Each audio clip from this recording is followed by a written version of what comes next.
Welcome to the Daily Horror Habit Podcast. I'm your host, Jay Krieger, bringing you daily reviews of current and classic horror movies for your twisted pleasure.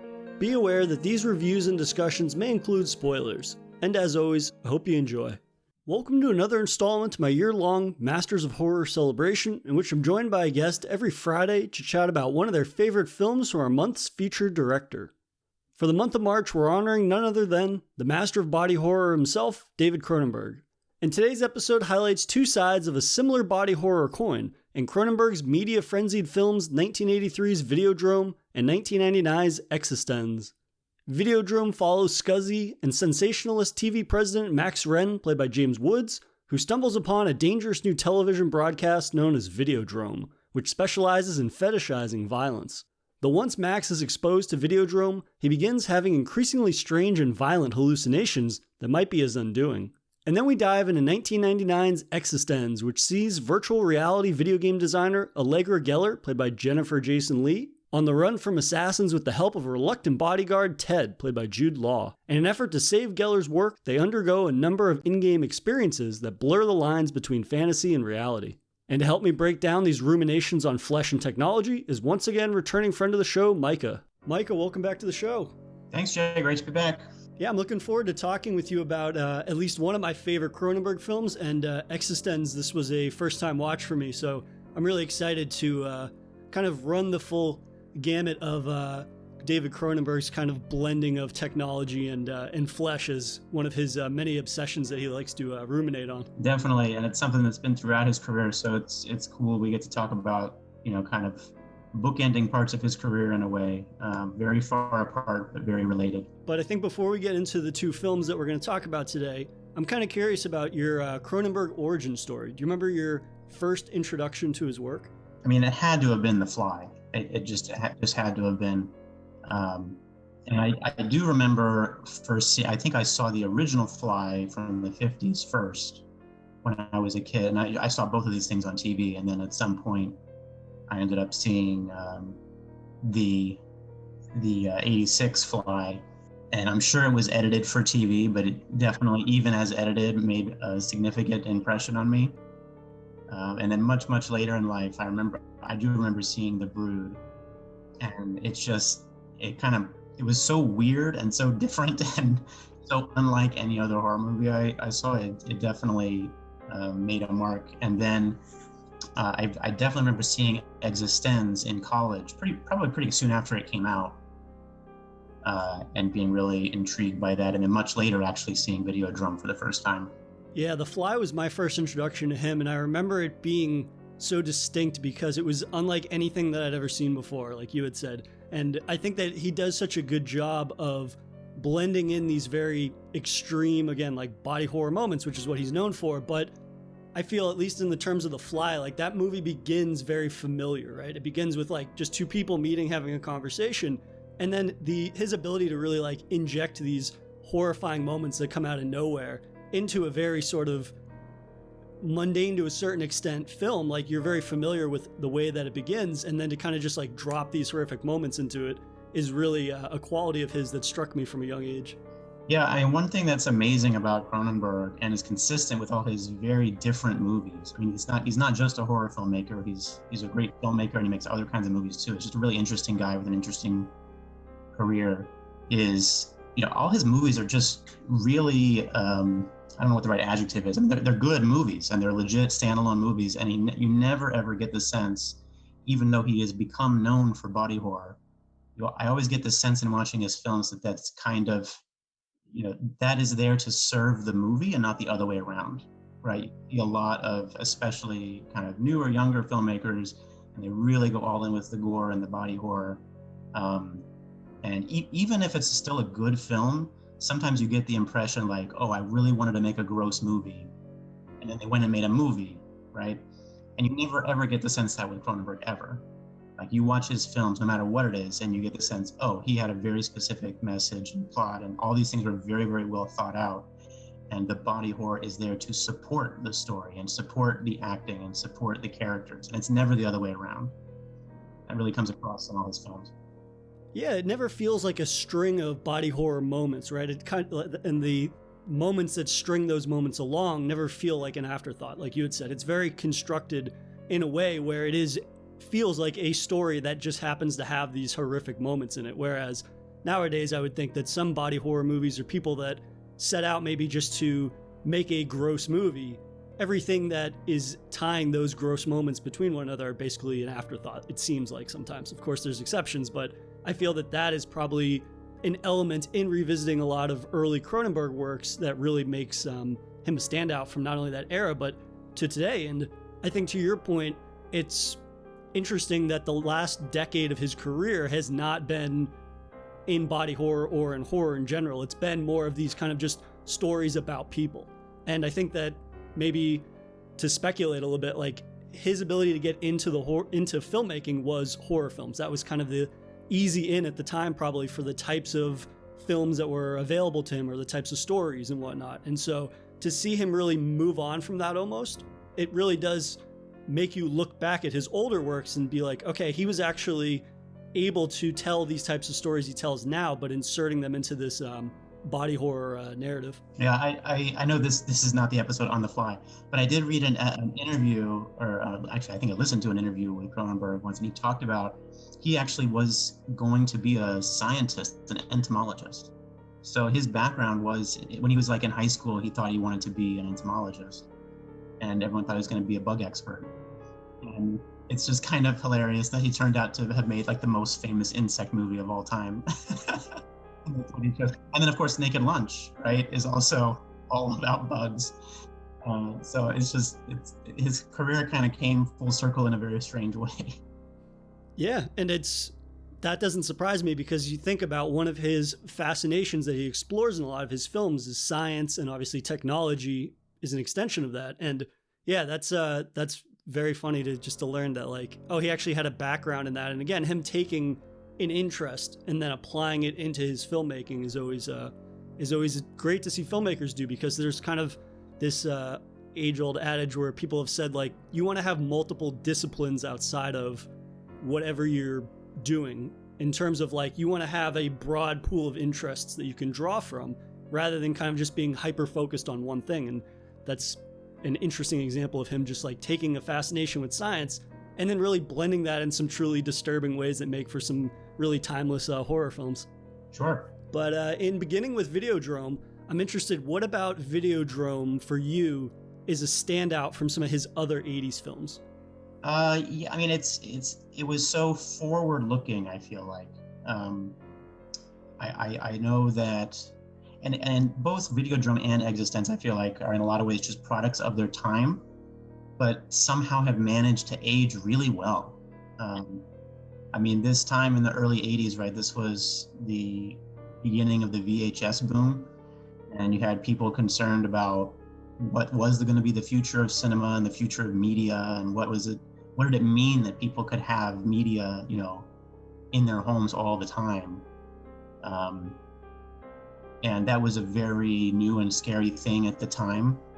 And as we'll see in EXISTENZ, it was a differently new and differently scary thing then, and it's a differently new and differently scary thing now, which is what makes these movies so timeless. I mean, Videodrome is a pretty simple story, right? You've got basically a porn executive who is looking for the newest, most titillating, dirtiest stuff he can peddle.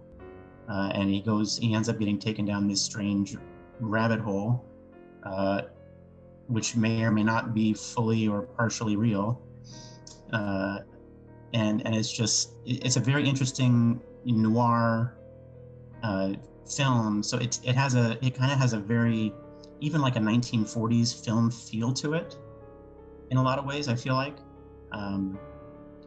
Obviously a very R-rated film that would never have been made in the 40s, but just the whole character and the attitude of him kind of going on this strange journey and meeting shady characters, and all of this is a really interesting thing. And to juxtapose that with modern, what we now know of media.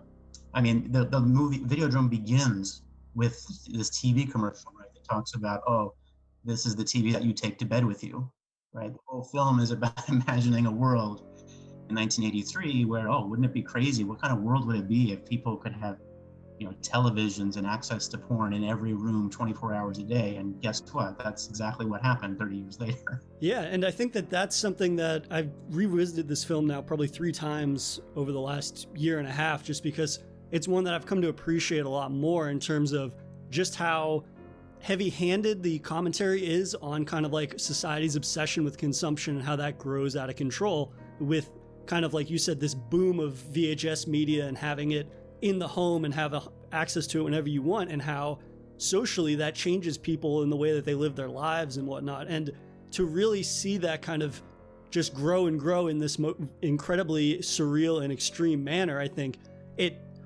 has an absurdist quality to it, but Cronenberg's handling of it in terms of just his like creative deployment of exploring that in these very surreal and far out moments and some of these awesome body horror moments, which we'll talk about during the course of our discussion. But it really does have a parallel to real world society, to a grounded portrayal of our obsession, right? I mean, like you said, the film opens with him. He has to have a videotape that has a wake-up call from his assistant telling him about his meetings and things like that. By all means, I mean, it's something that he could just like learn as soon as he gets to the office, or he could just write it down. But it really is a great example of just how how obsessed he is with the technology, that he has to have this type of thing and how it dictates his life in a really sort of obsessive way. And then, like you said, kind of he's this porn peddler essentially, and then he goes to like the seedy hotel and buys different porn to show like his studio executives and whatnot.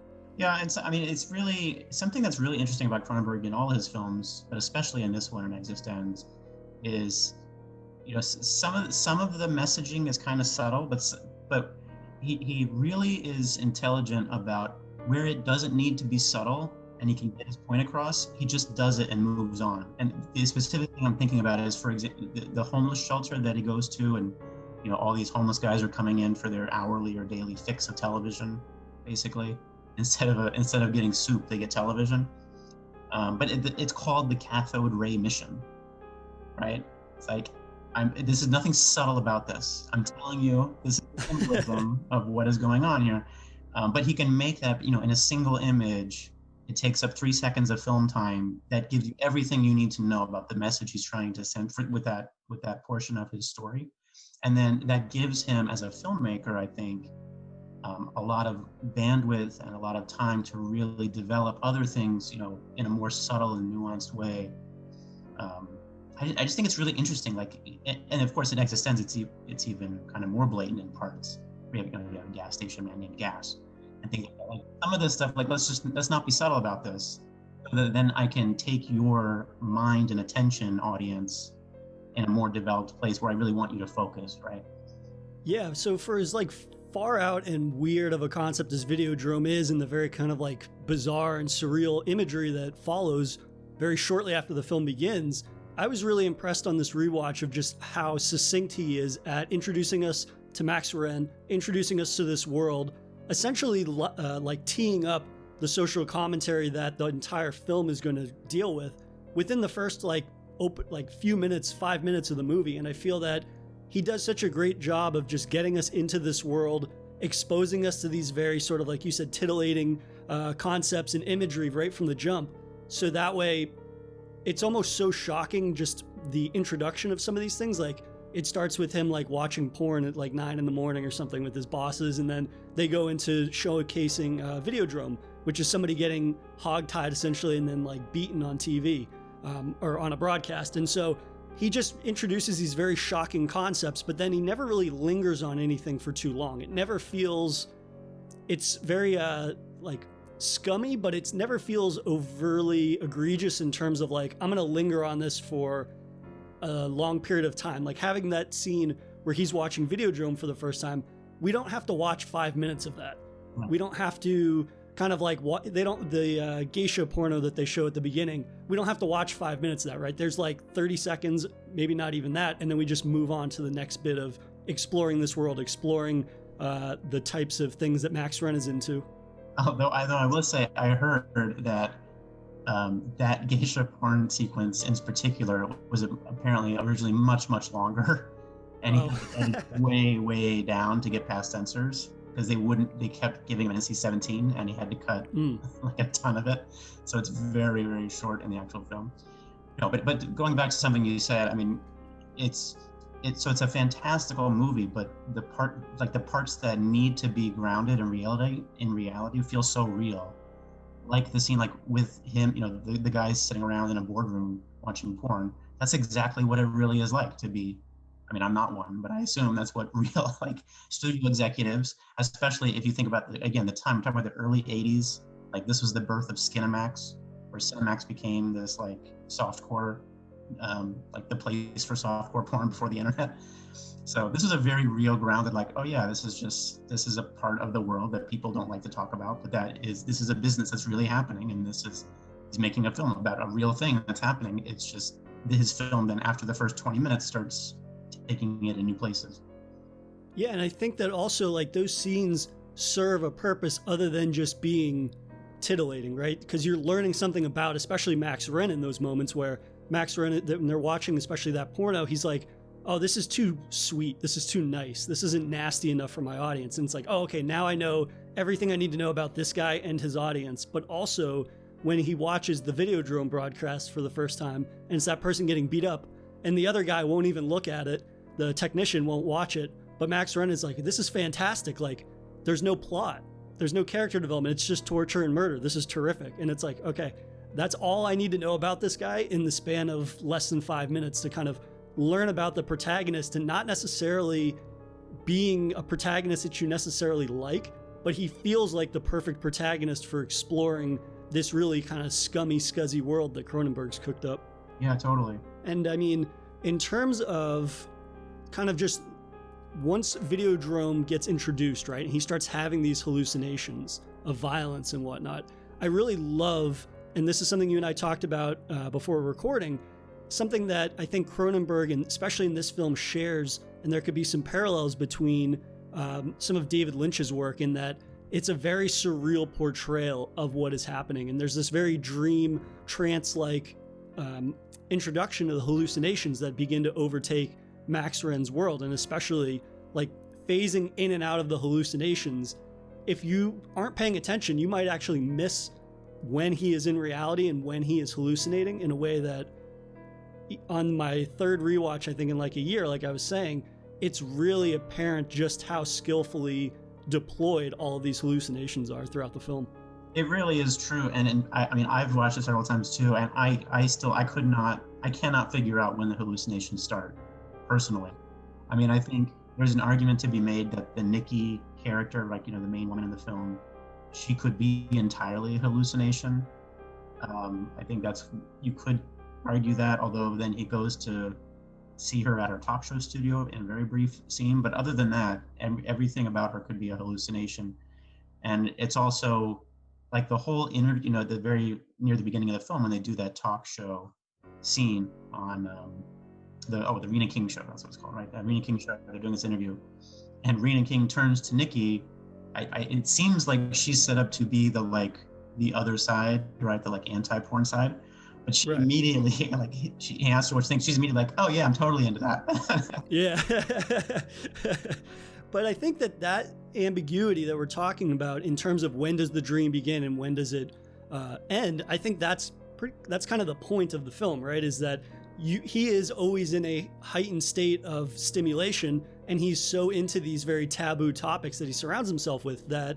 And I mean, to your point, you brought up the talk show. They talk about media's influence on society, and do violent images and overly sexualized images reflect on people actually acting those things out or inspiring them to do these things. And that really does just tie into the whole idea of these characters are hyper violent, hyper sexual people, and when does the hallucination begin and when does their reality actually begin? And that's something that I just am super impressed by, in his ability to employ that in a way that doesn't feel distracting, and it's consistently uncomfortable. No matter how many times I watch this movie, the content and the way it's presented is just so uncomfortable because of how casually it's introduced. This idea that like when he takes Nikki back to his apartment, she like has cut marks on herself and talking about how she's into that, and then she like puts a cigarette out on her, and it's like Cronenberg introduces some of these taboo topics in such a casual way, and it's not a whole egregious scene. I think it's probably like 10-15 seconds long. He doesn't linger on it for very long, but he just kind of like keeps moving to the next thing, and watching how he kind of handles sex and violence in this really uncomfortable blending of the two. It just really speaks to the commentary that the entire film is making on how people are essentially becoming desensitized to these images that maybe only 10 years ago or 5 years ago people would shy away from even mentioning. And so the idea that now in the 80s they're like, yeah, this is kind of just like a part of society. It's a very jarring contrast to, like, I don't know, maybe some of the subject matter that other films in the same era were tackling. Yeah, and I think he manages to say two things which are kind of opposite. I think one is, a commentary on the state of things in the 80s, right? At this time. And like you said, there's a line in the Rena King show where the doctor says we all live in a highly excited state of overstimulation. Right? And that's certainly true, and that was more true then, and it's even more true now. But then there's also, so on the one hand, he's saying, okay, this is a new and dangerous time. But I think there's a couple things in the film, and I've only noticed this kind of on rewatches, is how much he makes reference to kind of this has always been humanity, right? We've always been this way. And this whole thing, yes, television is the retina of the mind's eye, right? There's that great line, retina of the mind's eye. But there's also this scene near the end, in the eyeglass shop with Barry Convex, right? Another very in-your-face reference name. But they refer to the eyeglasses as a machine, right? A reference to, like, yes, the television is the retina of the mind's eye, but human beings have been just, intentionally messing with their perception of things since time began. And there's other even more subtle things, like Nikki's red dress, right? Because there's that line in the talk show where he says to Nikki, like, "Oh, why are you wearing that red dress?" Right? That's to stimulate me. That's something that women have been doing to men, is his argument, right, for millennia. And then the other, even more subtle, is there's the scene when he goes to meet the older woman to try and negotiate, right, buying her weird, like, whatever. But I noticed for the first time the camera really lingers on the belly dancer. There's this whole belly dancing scene that's a good 10-15 seconds on this belly dancer, which totally doesn't have to be there. But I do feel like Cronenberg is trying to say, like, oh, human beings have this tendency we want to, like, manipulate each other and arouse each other and distort our vision. And that's something that's very old and ancient. And this is just a new way of us finding ways to do that. Yeah, it's not so much that, like, we've become more fascinated with these topics. It's more that they're just in our face, right? They're more readily available. And having this explosion of media in new forms, in this sense that you can get anything you want whenever you want it now. You don't have to wait for the movie theater. You can get it at a video store and bring it home and watch it over and over and over. It's more about our inability to kind of self-regulate and be like, we can enjoy these things, but not let them kind of overcome who we are, or let them overburden our life with them. And I think that Cronenberg is very cynical in that regard, and that he's like, yeah, if you give people an inch, they're going to take the whole foot, and just be like, yeah, I could buy this VHS tape of this movie and watch it once, but in reality, you're probably going to watch it over and over and over to the point of obsession. And that belly dancer scene you mentioned was interesting, and I can't remember if either of the characters, when the camera's lingering on the belly dancer, if they even look at her. And my recollection is that they don't even acknowledge that there's a belly dancer there, because that is probably considered so, like, soft core now, based on the things that they're interested in, like, for their different markets, that they don't even register that as being an erotic image because of, like, the types of things that they want to put on their network, or the types of sort of just extreme content that Max Wren is interested in putting onto his network, or that he's looking for. Yeah, I think you're totally right. But in terms of just the way in which, because I want to go back just in terms of, like, his presentation of the hallucinations, and for me, something that really makes the film so uncomfortable to watch is that it really has this feeling like you're watching like a snuff film almost in a lot of ways, and just how casually he introduces this really uncomfortable blending of sex and violence. And especially like when we get to the repeated scene where there's that person being tied up and beaten and stuff, and just that room, he has these recurring dreams of the room or hallucinations, and it gets to the point where there's not even a person there, and it kind of just the camera just lingers on that like red clay backdrop.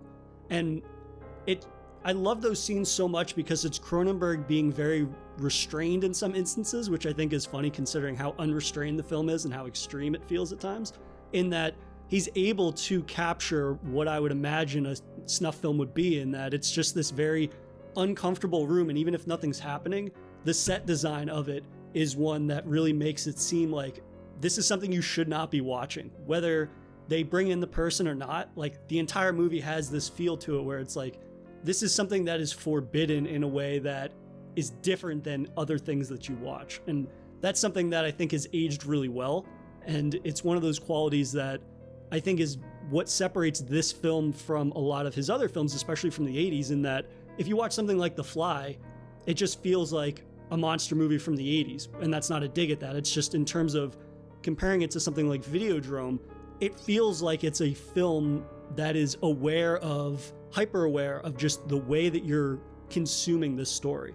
There's something distinct about the way that this movie's made that feels very foreign to the way that normal films are made. And for me, that's something that I think really fuels that kind of the surreal hallucinations that kind of permeate throughout the film. I agree, and I think that some of the most disturbing films are the ones that are brightly colored and brightly lit, And we can all think of, there's lots of examples of horror films that some of the best ones are done that way.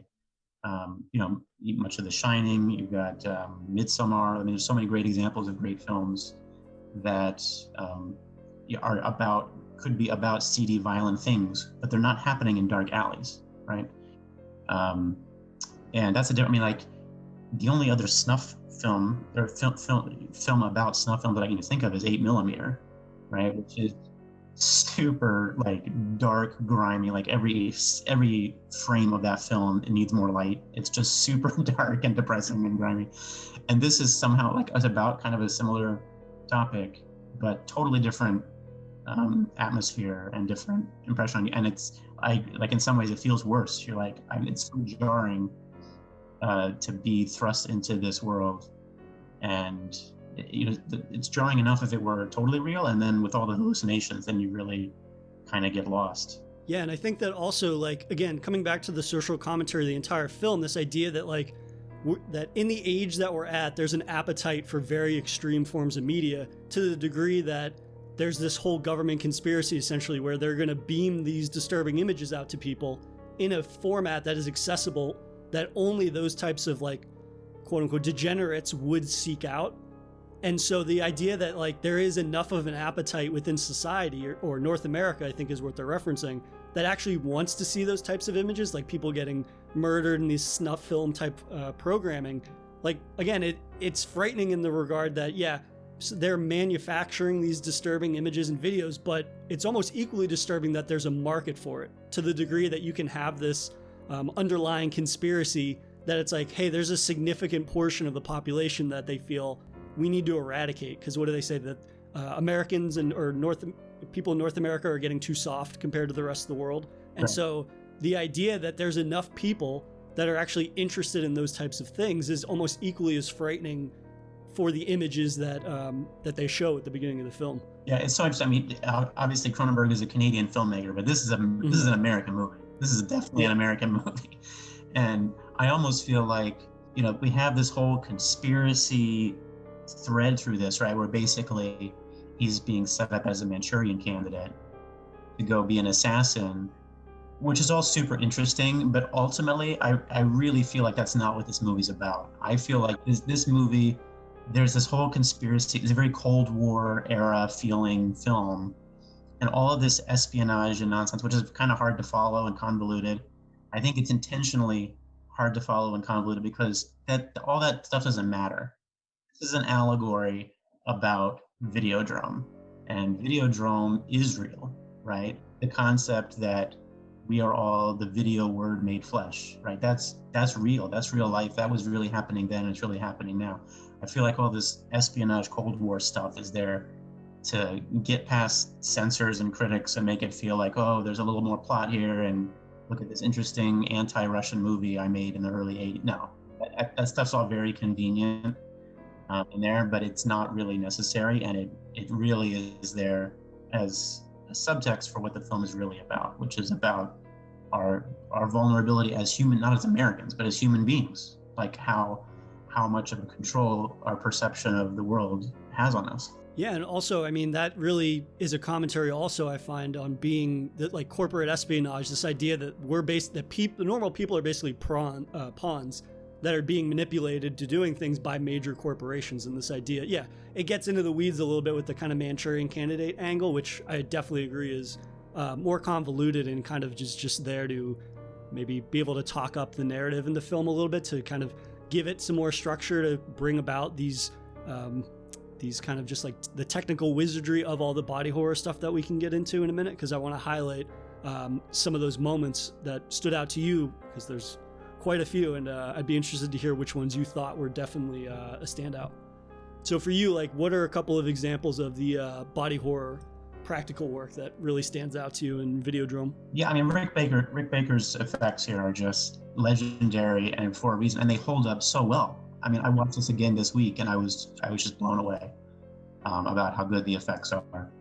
And the TV scene is just amazing.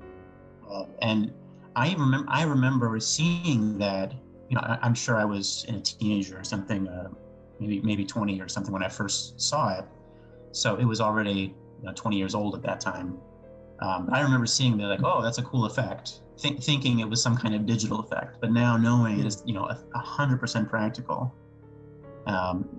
it's just astonishingly good, and it's so it feels so appropriate, right? Mm-hmm. The film, the fact that he's kind of just the way his face gets absorbed in the TV screen, he's caressing it, and it's kind of pulsating. Like, everything about it is so key to the message that this film is about. Like, yes, you're going to be literally absorbed by your television, right? And you're going to want to make love to your television, because your whole reality is going to be your television. And that's how much of a hold it has on him. I mean, the stomach effect obviously is awesome. But the coolest thing for me was, I think, the TV scene for sure, and the gross, like, pulsing VHS tapes, which for the younger listeners who may not even seen a VHS tape, it was very, like, strange and weird. It's pulsing a live VHS tape.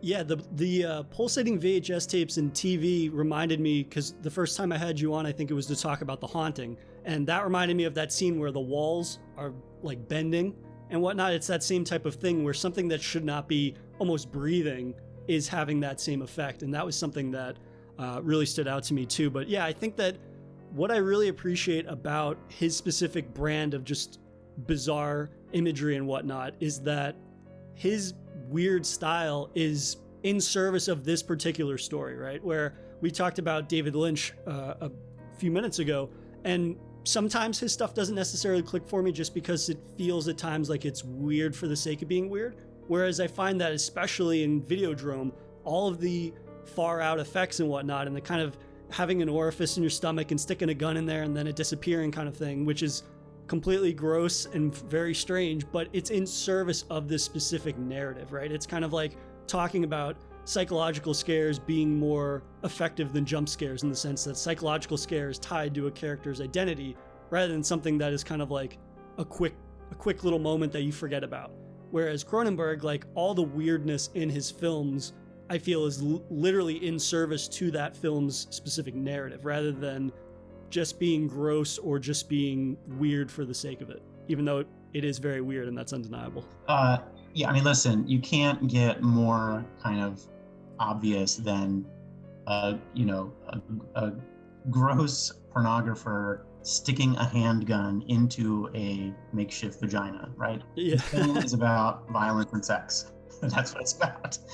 And that's something that Cronenberg has, at least in his original screenplays, right, has always been. I mean, Crash is literally about that. It's about being aroused by violence. That's what the film is about.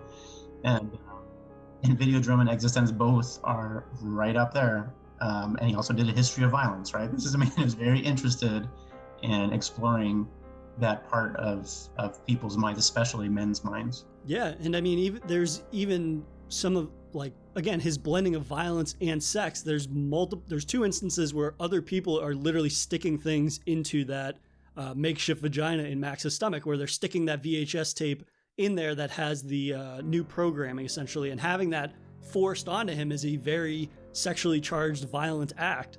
And it's one of those things where you could just kind of like be so surprised by that imagery up front on your first viewing, but then really understanding just how indicative this film is in every instance is indicative of his fascination with science and sex and violence and technology, and kind of blending that into one big body horror new flesh cocktail is really a film that I think, especially from this period, is the most indicative of his interests in what he wants to explore in filmmaking. And this film, I mean, on every rewatch, I just get a new appreciation just for how he is completely unapologetic in pursuing these things. Like, whenever I watch a movie like this, I always think, what is this pitch meeting like? Like, how do you pitch this and get real financing? Because how do people not hear this and just jump up and run away from you as quickly as possible when you're like, yeah, they're gonna give this guy a makeshift vagina in his stomach, and he's gonna have a metal gun hand that turns into a fleshy gun. Like, he is so unapologetic in these far out ideas, but then, like you said, Rick Baker did the special effects, and it's this thing where it doesn't matter what the idea is, so long as you have the means to execute on it in a way that is not only memorable, but is of a caliber that you almost look down on other films as being lesser because they didn't have the craftsmanship to bring that to life in the best, most disgusting way possible. Yeah, I mean, I think this was one of the. I know the Dead Zone was the same year, but I don't know which one was filmed or filmed first. Right. But wasn't this in the era that there's that special few years in Canada where they had this special like tax break structure that they came up with, and so corporations were basically incentivized to fund films, and I think this was one of them where you just said you didn't even need they didn't care what the movie was about. Just a company would just hand you, like, here's 50 grand, go make a movie. I don't even care. I need the tax write-off. So I think this is one of those, he got to sneak in an incredibly original film that may not have ever been made had it not been in this particular era with this weird tax setup. That's very possible, and that sounds right for the era in which this came out in. But something that I was just thinking about that I really appreciate, especially on this last rewatch, is just how basically the narrative and how it kind of just continues to build in terms of like the next evolution, because that becomes this big concept, especially in the middle half of the film onwards to the finale, the idea that Videodrome is the next evolution for people, and how in the grounded sort of themes of the film, it's technology is evolving human society in a way. This, of course, is the most heightened version of that, where people are growing literally new organs and growing tumors and things like that because of the technology. And this idea of a new consciousness stems from that, right? And so this idea that you're basically, you're changing your own perception of reality, and how all of this is in service of exploring the next evolution in people. And that's one of those concepts that I think is really helped by just how practical effects heavy the film is, and that they're able to capitalize on that in the last minute of the film, where that basic gun that he had has evolved from being fused to his hand to literally being a new organ. And so then of course he kills the other TV CEO, and then that guy basically like explodes, and you see all the new organs that are pouring out of his body. And it's this very Cronenberg heightened portrayal of a very grounded concept that we started with, which just being, TV and new forms of media has evolved all the way into like a new mutant evolution of the human body. Well, as they say, right, the new flesh. Death to Videodrome, long live the new flesh. This is the new flesh. So, I mean, do you view Videodrome as anti-porn, anti-consumer, anti-TV, pro something? Like, what's your takeaway from this? What do you think is the ultimate kind of, if you want to be reductive about the film, like, what do you think he's trying to say? Yeah, I think I view it through it's a very cynical lens of people, right? Because it's not anti anything, because I just don't think that that's not a message that Cronenberg is interested in. And I think that his view of humanity is one that we're too far gone to try to instill any type of like prohibition or walking back human interest, because these things that used to be viewed as taboo now, in the words of Max Wren, are very soft. They're very sort of, it's not what my audience is interested in. And I think it's more about, if we're given something that we enjoy, that we will basically run off the rails. Some of us will run off the rails with it and literally let it become an obsession and rule our lives. And this idea that if we don't, I don't even know if he's saying like there's something we can do about it, but it's kind of like this idea that if certain safeguards aren't put into place, or if people don't learn to just enjoy things in moderation, that it's going to get to the point where we're going to watch things that we know will give us brain tumors and turn us into these new flesh monsters, essentially. But that's a very kind of just exaggerated portrayal of that. But I think that it really is a statement on humans, and just it's in our nature to overconsume things. And I think that doesn't stop with the types of media we consume. It's in everything. It's in food. It's in resources, being natural resources and things to that extent. What about you? What is your big takeaway in terms of like the statement that he's trying to make with Videodrome? I think I agree. I think it's definitely just a film about how humans are, and the dangers of, you know, what we can let media do to ourselves. I mean, there's this great line, like, the battle for the mind of America will take place in the video arena, and that's so prescient. That's so true.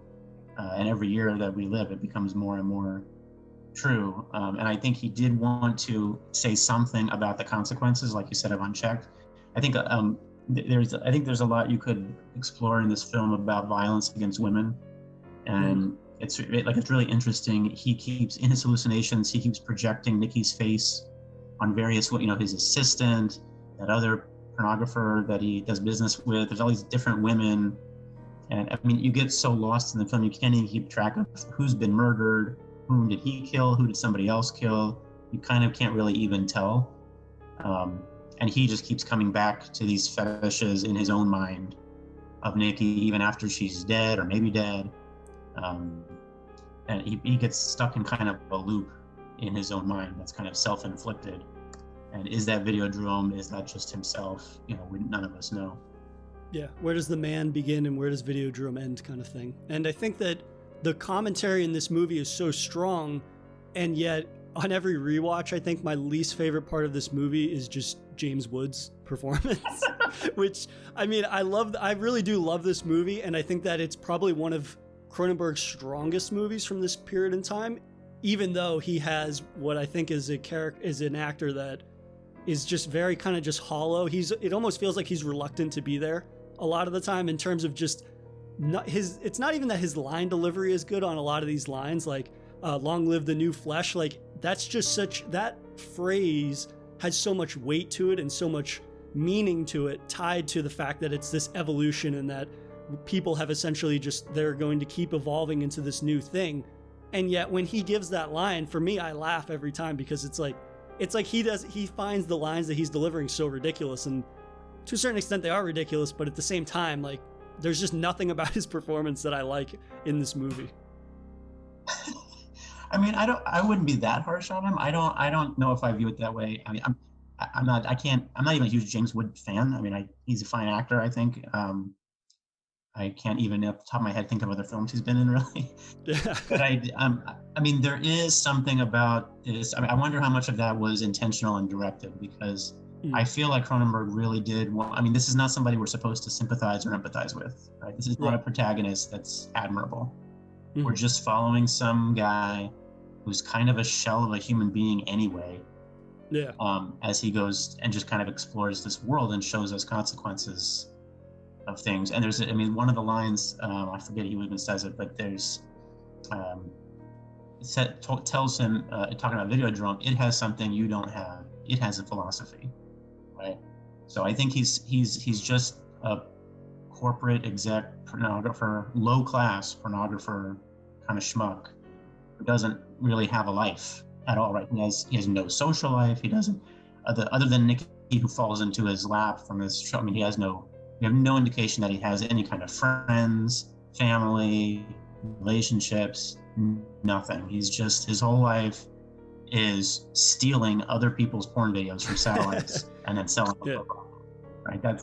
This is a shell of a human being. The film really does drop us into this world, in that in the first 5 minutes, you know everything you need to know about him, right? He's flipping through different types of porn, and then he's like eating crusts of pizza that are left over and dipping it in coffee. Like, it's very weird. It doesn't make sense. This is not a guy that anybody should want to aspire to be based off of the first 30 seconds of his life. And then we see kind of just how he goes about his day and his interests and all those things. So yeah, I guess my complaining about him not do, I mean, if it had been a better performance, maybe I would have started to actually like feel some sympathy or something for this character, where that's not the point of the film. He's just kind of this shell of a broken man that is susceptible to becoming a pawn between the corporate espionage games that these two television studios play. I also think the ending is overall just kind of weak. I mean, I'm not a big fan of the ending in a lot of ways, and I know that Cronenberg also was very, it seemed ambivalent about it. I think he did a whole bunch of reshoots. Like, he could not figure out how to end this film, and I think there were 3 separate endings. Yeah, I mean, it's fine if it works and you get the film. I mean, the film is great enough to get its message across without some humongous climax. You don't need it, but it is kind of, the film, it just kind of feels like it ends, right? It does definitely end on a much more underwhelming note, which I think is a great way to segue into our next film, EXISTENZ, because that film, for me, has a much more substantive ending, right? It actually is making you think about the entire film that you just watched in a different way and tying into the big themes of that film. But I think it's worth noting that EXISTENZ is the first original screenplay that he had written in 16 years since VIDEODROME. And so that film really feels like a natural progression almost from the ideas that he approached in VIDEODROME. And so I'm kind of just interested to hearing your thoughts about EXISTENZ, because that was a first time watch for me, and it was one that I enjoyed a lot of the concepts for. And then we'll get into it, but I want to hear some of your thoughts about the film. Yeah, well, I did suggest that we talk about these two films together because they really are so related in a lot of ways. There's a great line from VIDEODROME: television is reality and reality is less than television, right? And then EXISTENZ, I feel like, is just the natural evolution of that thought, where, you know, no one cares about reality anymore. It's just, we can live in video games now, so what's the point? And how do you, if you can be so absorbed in the video game, then what does reality even mean anymore? I think before we even get into it, we need to like set the context for EXISTENZ, because so you have 1999, right? There was a trio of films in before we even get to the trio of films, we have, think about the era, right? This is Y2K. I'm a little bit older than you, so I remember like Y2K was a huge deal. People were really, really worried. And just technology in general was very, very much on people's minds. You also had the very, very beginning of kind of internet gaming, what we would now call the MMPGs or whatever you want to call multiverse, multiplayer. And World of Warcraft was a few years after this, but EverQuest was there in '99, and that was a big kind of thing at the time. So, and then this all culminated, I feel like, with these, you have 3 very different films that all came out within months of each other. You have The Matrix, and you have The 13th Floor, which is a little lesser known, but also came out in '99, and you have EXISTENZ. And all 3 of these films were just released months apart in the same summer, and they all have to do with people in virtual reality, right? Or like, have people getting caught and not being able to tell the difference between reality and virtual reality. Very different films. And I think it's interesting in a lot of ways. The 13th Floor, have you ever seen 13th Floor? It's a sci-fi, it's a sci-fi thriller about some company who like comes up with this virtual reality game, and then, it's on the 13th floor of this building, and then you find out 13th floor doesn't even exist, and it's the whole thing of virtual reality, and it's a kind of a spy thriller action movie. I feel like that feels very dated to the late 90s. I feel like The Matrix stole all of the, oxygen in films in general, but certainly films about virtual reality in '99, because of how groundbreaking it was with its effects. But that's, now 20 plus years on, that's starting to feel pretty dated. But EXISTENZ, to me, does not feel dated at all. No. It really doesn't. Out of those three films, that's the one that's held up the most. It was very low budget, relatively. And like I said, because of The Matrix, nobody even remembered the other two movies that came out at the same time. But, and it was, then you had a few months that same summer, you had the Columbine shootings, right? And so this was, again, a time where, and people at the time were drawing all sorts of parallels, The Matrix caused these school shootings, and it was violent video games. It was this, violent video games is what caused this, and it was the start of that whole national discussion. So 99 was a very interesting and turbulent year, and the first time filmmakers were really, really exploring this. You had Lawnmower Man in 92, right? But other than that, virtual reality was a new thing. And I think only, you had the Wachowskis making $1 bajillion off this idea. But then David Cronenberg is the only one who took it kind of seriously, I feel like, and tried to extrapolate, like, okay, what does this really mean for human beings if this is how we're going to be playing games from now on? Yeah, I think that what really impressed me about this film that The Matrix tries to dabble in, but I don't think it's nearly as successful at, is this concept of like down the rabbit hole, and when does technology begin to blur the lines between reality and fantasy. And that is a concept in this film that I find, given that it's presented in a very grounded, normal world to a certain extent, whereas The Matrix, you've got this whole other kind of, there's robots, it's post-apocalyptic to a certain extent and all these things. You're like, okay, I'm not really going to buy into this too as much, but in terms of EXISTENZ, having the world based in reality, and now especially knowing what we know about virtual reality and how far that can go, and you hear stories about like people being on that for far too long because they're getting lost in these worlds and things like that. Even videos like of people that it starts to mess with their regulation in terms of like how they would actually behave and losing sense of space and things like that when they're using it. It really portrays a very, as weird as the movie is, it gets into a lot of elements of virtual reality, and largely speaking about how technology, again, it's a concept that people get over obsessed with things. This idea that the fantasy becomes our new reality because we prefer the fantasy to the reality we live in.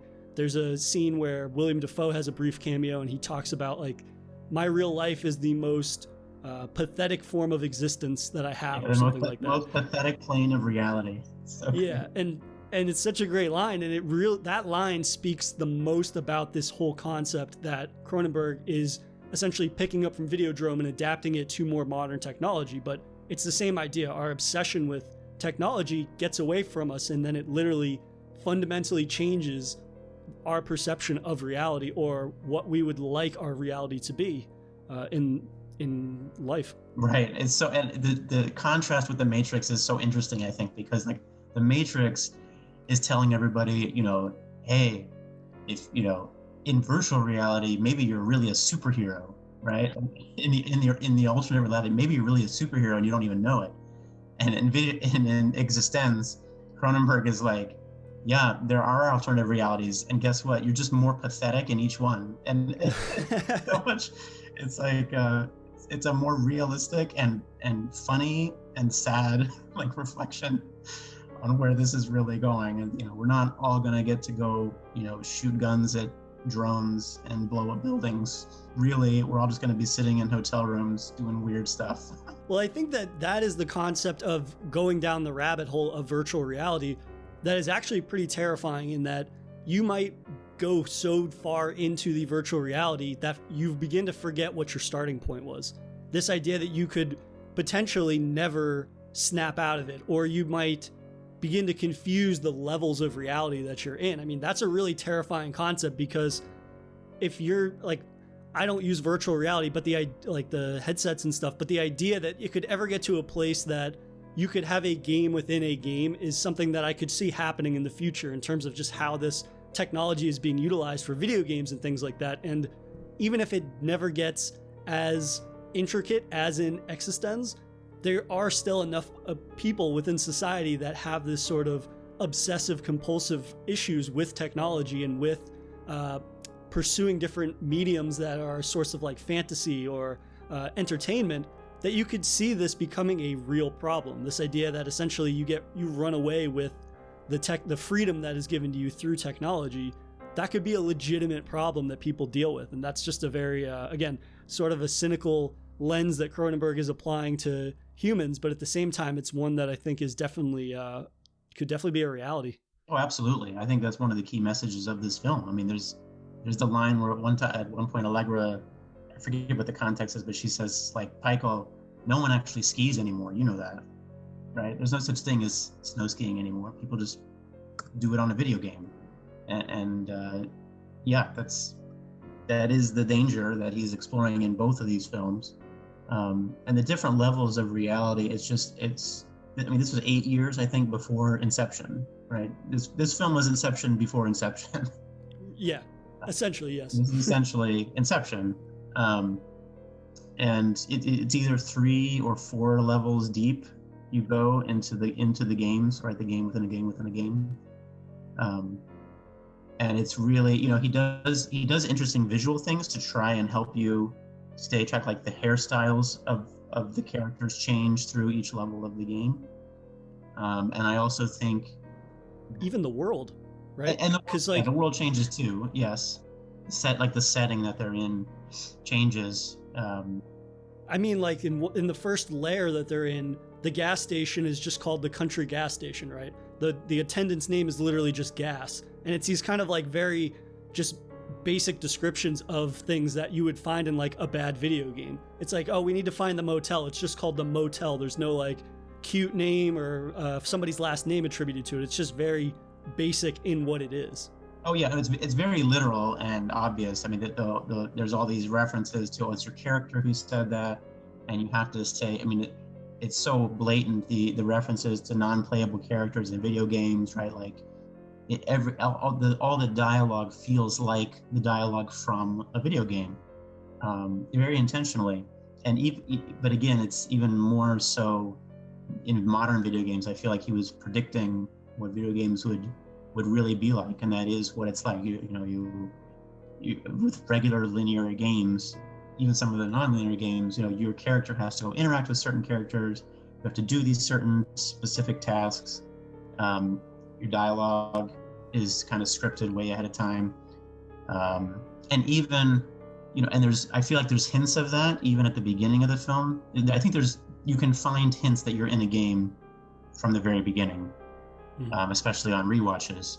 Even there's certain lines, like I think it's in the very first level, as you find out later, right? What you think when you first start watching the film, what you think is reality, what you find out later is the first level of the game.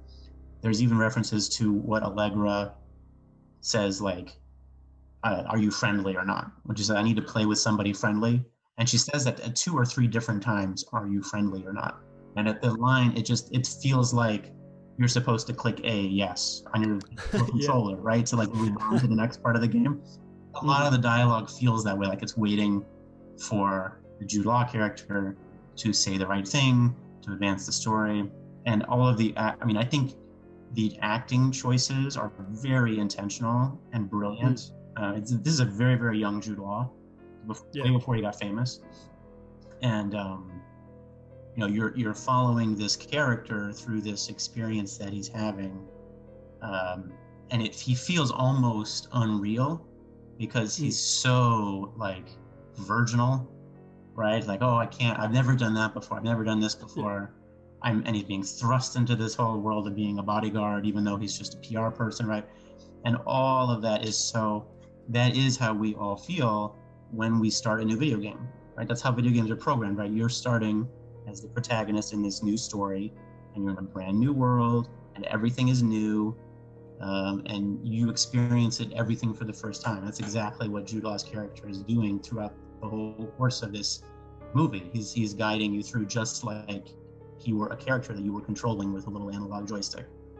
Yeah, he is the level 0 adventurer in a level 10 quest, right? I mean, he comes in and he doesn't know anything, and we're in the same shoes. And something that I was very impressed by that Cronenberg was able to replicate from Videodrome, and more so in this, is present a story that is very it has a lot of commentary that is based in the real world, and yet he's able to put all of his weird imagery in the film, but it never completely takes you out of the movie. Again, this is him having these very kind of just like unrestrained melding of technology and flesh, right? I mean, literally the game pad or game pod is connected to you via an umbilical cord, and it's a literal like fleshy being that has parts and bones and things inside of it, which is completely insane and so gross and weird. But at the same time, what he's saying in the context of the film about virtual reality, about its effects on us, about people that can become lost in different layers of things and lose their sense of reality and purpose and things like that, like that's not very common. Again, like there are some directors that I feel have tried to include very strange imagery and then make a commentary at the same time, but almost their imagery is almost more, it's distracting to a certain extent that it almost takes me out of it, where I'm just like, okay, this is too ridiculous of a concept, but somehow Cronenberg is able to have these kind of absurdist images and then melding them with real world sentiment that actually holds, that actually is a nightmare because of the parallels between our world and his world. Right, and it's, I mean, I still haven't figured out why he chose like amphibians and salamanders to be such a focus of the film. Yeah. But at least it's something very strange and memorable, and it does serve, I think he wanted something jarring and memorable and kind of weird and gross, but it really links the layers together, right? You have these, the two-headed salamander in level 1 becomes the special that they eat in level 2, right? And there's these blending between the different levels of the game, and then you have the gun, right, in level 1 again, which in level 2 or 3 or whatever, he's making that same gun to use to progress to the next level of the game or whatever, right? So I think having these weird special effects is a way of helping guide you through and remembering that you're in the game, and helping keep track of the level, I think.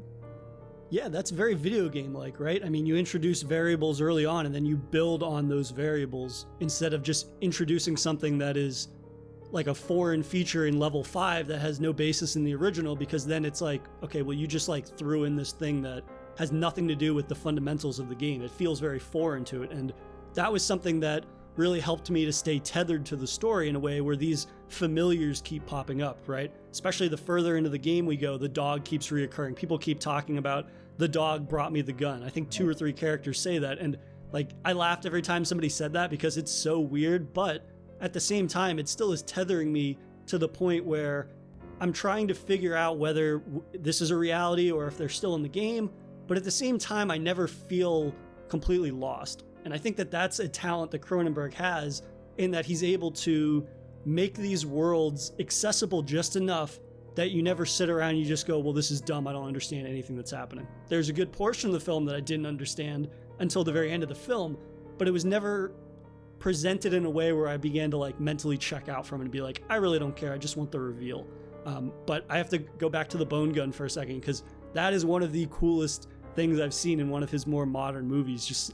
I mean, it's so bizarre and random, but again, there's a functionality behind it, right? They talk about that the reason that it's bone, it's not just that it's weird, that's part of it, it's very weird, but also the idea that the purpose of it is that it's undetectable.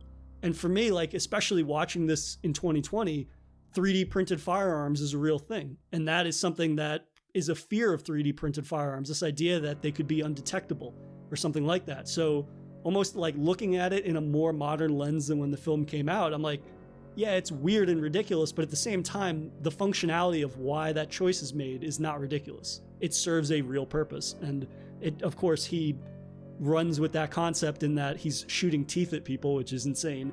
But I just love that whole scene later where the callback is that he's eating that disgusting dish at the Chinese restaurant in the middle of the forest, and he literally is sucking the meat off the bones and then making a gun out of that. And I just think that's an awesome callback, because again, it's introduced in the first level, and then 2 levels later, or 1 level later, it's a callback to it. And you're like, oh yeah, I remember this. So this is not just a random occurrence. The footwork is there in getting us to this point where he actually gets to wield the bone gun himself. Yeah, that definitely one of the coolest firearms in the history of film. It's yeah. something so original. Just incredible. I did want to go back to one thing you said about keeping track of the levels and the references to reality. I think when Allegra calls she sees the two-headed salamander when she's outside of the gas station, she calls the salamander a sign of the times. And she's also, while she's waiting for him to get his bioport, there's this shots of her like feeling the texture of the walls, and it's just kind of a strange scene. And it's really, to me, obvious that like, oh, that's your first indication. Okay, you're in a game, and she's trying to help feel the reality of this game and keep track of where her reality is beginning and ending. But then, as you said, there is this blending that happens between the levels, and that's part of the message of the film, right? Like when they're in the Chinese restaurant and he gets freaked out and he pauses EXISTENZ, right? He says a pause. There's that great scene. It's like the table becomes the bed and his face goes into the table. But when he comes out of that, he says, "Do you ever feel a bit like a game character?" And then, of course, you find out later that that's ironic because they're still in the game. They just went from one level to the other. And then there's, at the very, very end, when she kills the surgeon, at the end, her hair has been changing, right? It's like crimped or fully permed, depending on what level of the game. But then right after that happens, when she freaks out, it's like, did I win? Did I win? Her hair changes to like a blend between the two. And I feel, to me, especially on rewatches, it seems like it's like the levels of the game are collapsing as she's starting to do the exit. I just thought it was real. There's lots and lots of little things that are really enjoyable on a rewatch of this film that I think I missed the first one or two times I watched it. Yeah, it's definitely one that I'm gonna have to rewatch because I think you're right. There's lots of little moments, and again, it's one of those things where it's like you're trying to focus so hard on trying to maybe decipher between whether it's reality or not that I more than likely missed a great deal of those little moments. But I did like that idea at the end when there's that big battle scene. I assumed that was supposed to be a representation of the layers collapsing on one another. Right. And again, that is something that I think is very frightening, this concept of virtual reality where, especially when it's as invasive as you're getting this like umbilical cord shoved into your spinal cord, that this idea that the world that you're in could begin to collapse. And what does that do to your mind as your mind is trying to grapple with the fact that multiple layers of a perceived reality now are merging into one? What does that do not only to your mind in terms of how do you view that reality being perceived, or how is your perception of that reality collapsing, but also what does that do to your brain in the long term? Like, then is it kind of like you mentioned Inception? Do you just go into this infinite blackness then? Or are you just stuck there because the data or whatever from the world is just all corrupted now? Are you trapped in the game forever? Are you a vegetable? Is there a chance you're going to starve in the real world if you get too lost in these layers of virtual reality? So in that regard, I found this film to be, I guess, the concept more disturbing than Videodrome, because in the long run, like if I'm comparing the two, Videodrome, I'm never going to be searching out Videodrome to watch people getting murdered on TV. But in this, if it starts out as something very sort of just like pedestrian, where it's like, hey, this is a new form of interactive media that is not sinister in its creation, then it's like, yeah, maybe you start to play with it and you get new downloads, and then, oh, you have to go into this reality and that reality, and then you just find yourself in the rabbit hole and you forget where you began. And that is a concept that for me is very frightening, just in terms of all the evolutions we've seen in technology from even when this film was released. Think about not even virtual reality, but multiplayer games you mentioned. From 99 to 2020, you used to only be able to have 8 people in a game, and now you can play first-person shooters with 200 people or something crazy like that. So just the advancements in technology and how we don't seem to have any limits that we set on ourselves. We just want everything to be bigger and better. And what are the ramifications of bigger and better in terms of just when we try to scale up too quickly? Right. We get so obsessed about whether we could do it, we never stop to think if we should. To quote Dr. Malcolm. Yeah.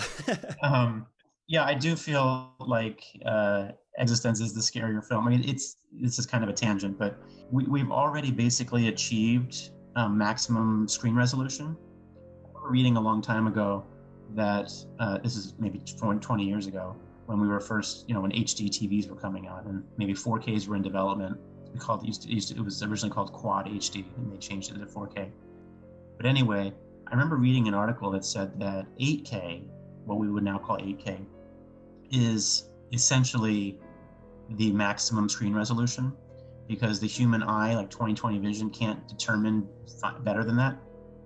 And so once we all have 8K televisions watching programming filmed in 8K, our eyes are not going to be able to discern between that and reality. Especially once they make improvements on 3D, like subtle 3D technology, that within our lifetimes we're going to have media that our eyes will not be able to distinguish from real life. And when you couple that with, recent news articles, you got YouTube characters that don't exist, right? You got people who aren't real people, who are not YouTube stars or whatever.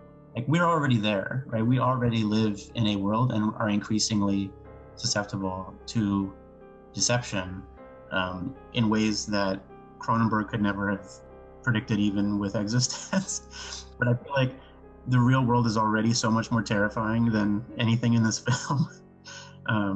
That it really is something to pay attention to as we continue to develop new forms of entertainment media, about how people get lost in it, and we're making things that are going to be increasingly easy to get lost in, and bubbles and rabbit holes that are increasingly easy to get stuck in. Scary stuff. I would love to see Cronenberg make a narrative around like deep fakes or things like that, in terms of just like completely creating people that don't exist, or just manipulating images that we already have like the manipulating technology that we already have in a way that nobody could perceive, right? Because that's kind of the big difference for me between EXISTENZ and VIDEODROME, is that VIDEODROME took on a very sinister plan behind it, right? A sinister utilization of it. Whereas EXISTENZ, it just began as a game, a form of entertainment. And to see technology being manipulated from the creator's original intention is a very scary thing, and that's a very real thing, right? You see people losing control of something that they've created and being manipulated by, whether it's corporations or people with ulterior motives in these things. That's a concept that I really appreciated about EXISTENZ and how Cronenberg handled that. The difference, I think it's so key, the difference between VIDEODROME and EXISTENZ, because I feel like it was a journey that Cronenberg went on, because when he made VIDEODROME, he's thinking, okay, what are the ramifications of, given what I know about human nature and our proclivity for violence and sex, what is going to happen with this kind of technology? And it seemed like the message of VIDEODROME, one of the messages was, oh look, people are going to get brainwashed into doing depraved acts of violence. And then by the time he made EXISTENZ, I think he realized that actually that's not the real danger. The real danger is not people becoming actual assassins. It's people wanting to play video games to pretend to be assassins and just like losing their whole lives into that, right? Into the pretend world. That's really the danger. So EXISTENZ is the more realistic journey that we all are going on ever since we all played Nintendo. I mean, we're all in some form of that journey. Everyone alive these days is, anyway. Yeah, absolutely. And I think that is the element, again, of EXISTENZ that for me, again, is my biggest takeaway from it, is that it just, once again, his ability to look at humanity in a cynical lens and be like, yeah, we can have these what seem like big evolutions in technology that will eventually benefit us in some form, and just seeing that if we're given any sort of freedom to experiment with things, we just lack the self-regulation to be like, hey, let's make this video game world and then have one layer, so that way it never becomes confusing. But then it's like, well, what about 2 layers? What about 3 layers? What about 4? And we do not have the ability, certain people in our society, to say no to things like that. And I think that it's one of those things where as soon as it gets away from you, when does it stop? To the point where, is everybody going to log into this game and then nobody ever logs out? And then what happens to society? Right. And I think that I would really like to see him have a film with an even more heightened sense of tackling consciousness. This idea of like, well, can AI societies then begin to be built themselves, and all that whole thing? And that's a rabbit hole that you could go down for eternity to a certain extent. And I think that that's a concept, if he ever gives us another original film, I would love to see him do another iteration on that. 20 plus years later. Yeah, and lots of other people have done similar analysis. I mean, even Wall-E, for crying out loud. Mm-hmm. Yeah. It's characters that are lost in video games all day. But he was definitely one of the first. And this is a really, I think, important film for anybody, wanting to think about the dangers of virtual reality, and this is a very important addition to that whole discussion. I do think it's interesting. There's so many lines in the film, which at first listen seem to be Allegra usually, but it's denigrating kind of real life, right? Like, it's just like real life, but just enough to make it enjoyable. Free will is obviously not a big factor. You have to play the game to find out why you're playing the game. Like, there's all these like little snide lines, which are really funny. Snide lines, talking about, oh, well, real life is pretty lame anyway. You might as well play a video game version of real life. And I think you could listen to those lines. I mean, they're funny. I think it's a very funny film. Yeah.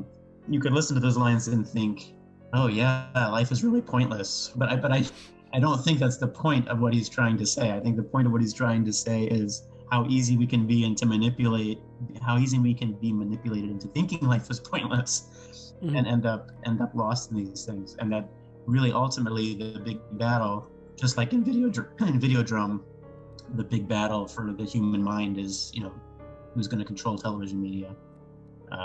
Big battle is the updated battle that he talks about in EXISTENZ is, are we going to take ourselves out of reality? And that's a concept that I think I'm very impressed at, because I was somewhat skeptical before going into EXISTENZ, just this idea he's going to build off of a concept that he'd already worked on before. And there's been plenty of examples of directors that have tried to pick up a work a series of decades later and make something that tries to rival it or dabbles in similar themes, and yet he's able to really use that technology angle. And Cronenberg is so fond of technology, of course, in science and discussing his films, that he's able just to tackle the next evolution of technology from Videodrome to EXISTENZ without it hitting along a lot of the same lines. I think it's fantastic to watch these two films back to back, especially, and then comparing and contrasting them, but it's not necessary. It never feels like he's just kind of like returning to the well with different technology. It feels like an evolved conversation, because the technology's evolved, of course, but also in the period between Videodrome and EXISTENZ, have people evolved that much, or has technology out-evolved us? And I think we know the answer to that to a certain extent. But yeah, these are two films that I really enjoy watching back to back, like I did earlier today, actually, and just kind of revisiting them, because he shows a lot of growth between those two films. And even in between, I'm not super familiar with a lot of his 90s films, but I'm pretty sure they were not as sort of like far out technology focused concepts as Videodrome was. So to see him return to that somewhat familiar concept and expand on it, and to make it not feel super dated, even to I think some of the humor moments feel a little dated, and just like when he jumps up and shouts EXISTENZ pause, like I was dying laughing at that moment. That's a very kind of just like cheesy, hilarious moment. But in terms of just the technology itself, the way that we utilize this bizarre, fleshy biotech is still incredibly disturbing, and really has a lot of parallels to the way that people use modern technology nowadays in 2021. Yeah, and I do think these films are different. It's not like EXISTENZ is a sequel. They're different films. They're just very similar kind of spaces in kind of social discussion, I think, you can have about both of them. I have to mention on EXISTENZ, we have not talked about like the metaphors for sex throughout this film, and how it's just like so many scenes in this movie are a metaphor for losing your virginity. But it wouldn't be a Cronenberg movie if he didn't. I know. I mean, obviously, there's the really obvious stuff, the bioports and what they look like, and you like fondle them to play the game, but then there's other stuff like you could have a whole discussion about how infecting of the pods is like a metaphor about venereal disease. And the greatest scene though is when she accuses him of blowing her pod, like destroying her pod when his like sword's out. All I could think of is like, this is playing just like a bad like rom-com where a girl thinks she got impregnated and she's like freaking out about getting pregnant. It's like the whole thing is just like that. There's so many different jokes and metaphors about sex in this film. But again, I think that's very accurate to how a video game feels, like a long play video game. You are like, you're supposed, as the character are the virgin, right? You're stepping into this world and everybody around you knows what's going on and you don't, right? And everything is a new sensation and a new thing you have to experience for the first time, and it's scary and adult sounding, and you know, all of these things you could draw. I just thought it was really just an interesting way to play it. And in some cases, like, it's so weird, right? Because you have Videodrome, which is a film about like a pornographer and some S&M scenes and stuff, but I feel like I was more uncomfortable watching EXISTENZ than Videodrome in some places. Yeah, when people start like entering each other's ports in their spine, when she's like licking her fingers and shoving her fingers in there, and then he's like trying to lick her port and all this stuff, that was very gross. But I think that it has, I find Videodrome more uncomfortable to watch just because of the overall casualness with how a lot of those things are presented, whereas in EXISTENZ, everything is brand new and it's supposed to be scary and it's supposed to be exciting to a certain degree. But yeah, there's a lot of Cronenberg is not very subtle in those instances in terms of like blending the two and his portrayal of sex and a lot of things. But at the same time, he does it in a way that it comes into his signature style, that in a way that doesn't feel, I don't know, like exploitive, if that makes sense. It doesn't feel as scummy. It's uncomfortable, but it doesn't kind of feel sleazy to a certain degree. It's very awkward in a lot of times and just very kind of shocking for brief moments. But then again, he never perseverates on any one thing for too long. We don't get 4 scenes of Jude Law trying to like lick her port or whatever. Right. And we kind of just move on from that and go to the next thing. And then we get another instance later on. But he has a very strong temperament as a director, never to linger on any one element for too long, in a way that I think makes his films incredibly engaging, not only because of the subject matter, but just in the literal pacing of the film, or in the journey from the beginning to the finale, in a way that really allows his films to age more gracefully than I think a lot of his, some of his peers maybe from that era or of his generation of filmmaking. No doubt. He's just a flat out great filmmaker. I mean, he's a great director. His editing is always just super tight. I've never seen a Cronenberg film scene that I thought was gratuitous. There's not gratuitous violence, gratuitous sex. There's no gratuitous anything. It's just all the films are really tightly woven, and everything is there for a reason, and nothing is there just to shock or just to titillate or anything. I mean, it's just everything is there in service of the film. I just love Cronenberg. Everything he makes, it's a great film.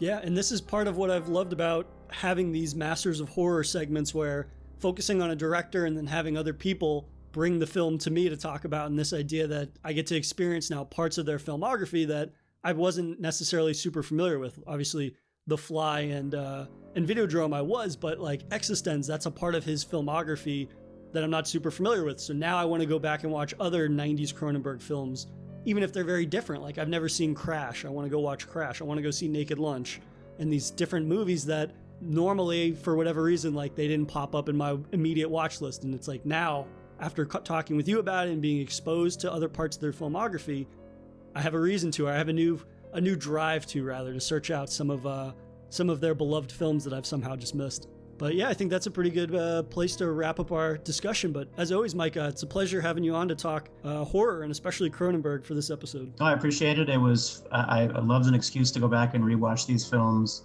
and revisit why I love Cronenberg too. And I'm glad you chose him as one of your months to focus on, and happy to take part. It's great. If you enjoyed this episode, please subscribe to Daily Horror Habit on your preferred streaming service, and follow the show on Instagram at Daily Horror Habit, and on Twitter at Daily Horror Pod for episode updates. Thanks again for listening, and I'll see you guys next time.